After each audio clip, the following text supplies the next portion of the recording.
अब देखो हनुमान जी पहुंचे। अब परीक्षित जी कथा पर अब विचार करना। लंकापुरी में प्रवेश किया और जैसे ही लंकापुरी में प्रवेश करना चाहा छोटे बन गए। मसक समान रूप कपि धरि, और जैसे ही लंका में प्रवेश करना चाहा लंकिनी ने रोक दिया। लंकिनी ने मार्ग रोक लिया। अब आप देखो कितना बढ़िया संकेत। जैसे ही लंकिनी ने मार्ग को रोका हनुमान जी ने एक मुठिका का प्रहार किया, मुष्टिक का प्रहार किया।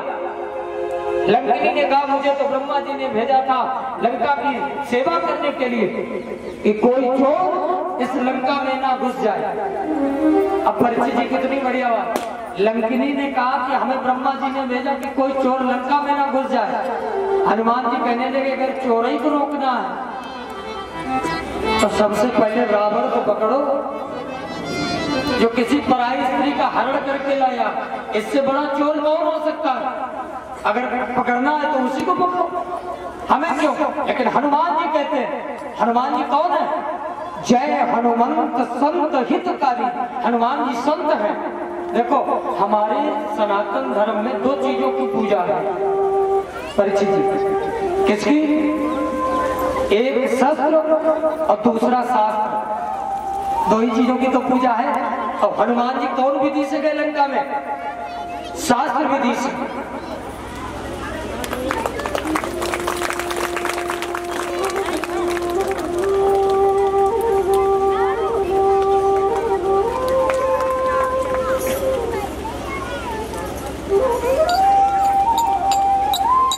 हमारे सनातन धर्म में दो चीजों की पूजा है, शस्त्र और शास्त्र। हनुमान जी कौन विधि से गए?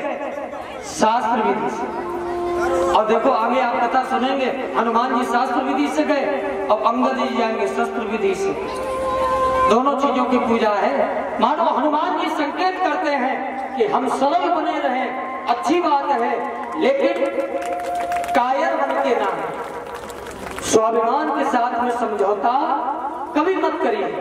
जब शांत हृदय में रहती है तो हम रहते हैं केवल भारत। जब शांत हृदय में रहती है तो रहते हैं केवल भारत। और जब प्रलय युद्ध छिड़ जाता है तो हम बन जाते महाभारत। स्वाभिमान के साथ में समझौता नहीं। लंकिनी को पता चल गया लंका का उद्धार होने वाला नहीं है। हनुमान जी आगे बढ़े। सुंदरकांड हम आज जब भी पढ़ेंगे